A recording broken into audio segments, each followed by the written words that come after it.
கடலுக்கு அடியில் ஒரு நகரம் இருக்கிறது. அது லெஜெண்ட் இல்ல, மித் இல்ல, விஞ்ஞானிகள் கண்டுபிடித்த உண்மை. 5000 வருஷமாக யாரும் பார்க்காத அந்த நகரம் இன்று நம் கண் முன்னே திரையிடப்படுகிறது. இது டுவார்காவின் கதை. குஜராத் கடற்கரையில் அரேபியன் சியால் 3 முதல் 40 மீட்டர் ஆழத்தில் ஒரு பழைய நகரின் எச்சங்கள் இருக்கின்றன. இது இந்து மதத்தின் 7 புனித நகரங்களில் ஒன்று, டுவார்கா. மகாபாரதா சொல்கிறது, இது கண்ணன் கட்டிய நகரம். அவர் பூமியை விட்டு சென்றபோது கடல் அந்த நகரை விழுங்கியது என்று. ஆனால் இது வெறும் புராணமா? இல்ல, விஞ்ஞானம் வேற ஒரு கதை சொல்கிறது.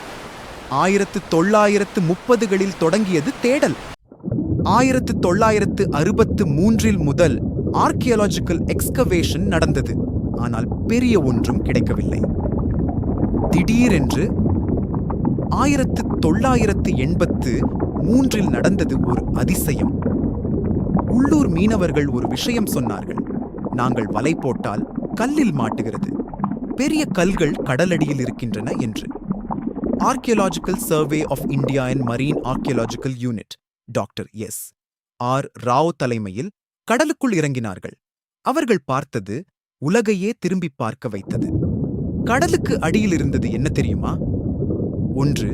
கல் கட்டிடங்கள், திட்டமிட்டு கட்டப்பட்ட வால்ஸ், ஃபவுண்டேஷன்ஸ். 2. 120க்கும் மேற்பட்ட பழைய ஆங்கர் ஸ்டோன்ஸ், கப்பல்கள் நிறுத்திய இடங்கள். 3.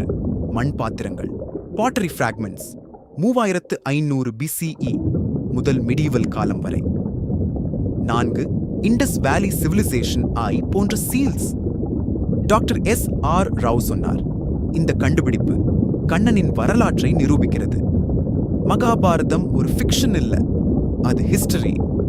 ஆனால் இன்னும் ஒரு கேள்வி இருக்கிறது. ஏன் மூழ்கியது? சயின்டிஸ்ட் சொல்கிறார்கள், கடல் மட்டம் திடீரென்று உயர்ந்தது. இது ரீக்ளைம்ட் லேண்டில் கட்டப்பட்டது. கடலை பின்னுக்கு தள்ளி நிலம் உருவாக்கினார்கள். ஆயிரக்கணக்கான வருடங்கள் கழித்து கடல் திரும்பி வந்தது. மகாபாரத சொல்கிறது, கடல் ஒவ்வொரு நாளும் கொஞ்சம் கொஞ்சமாக நகரத்தை விழுங்கியது என்று. இது மித் அல்ல, இது ஜியோலாஜிக்கல் ரியாலிட்டி. இன்னும் ஒரு விஷயம் சொல்கிறேன். சான்ஸ்கிரிட் டெக்ஸ்ட்ஸ் எழுதப்பட்டது சப்மரீன்ஸ் இல்லாத காலத்தில், சோனார் இல்லாத காலத்தில். அவை டுவார்காவின் எக்ஸாக்ட் லொகேஷனை டிஸ்கிரைப் பண்ணின.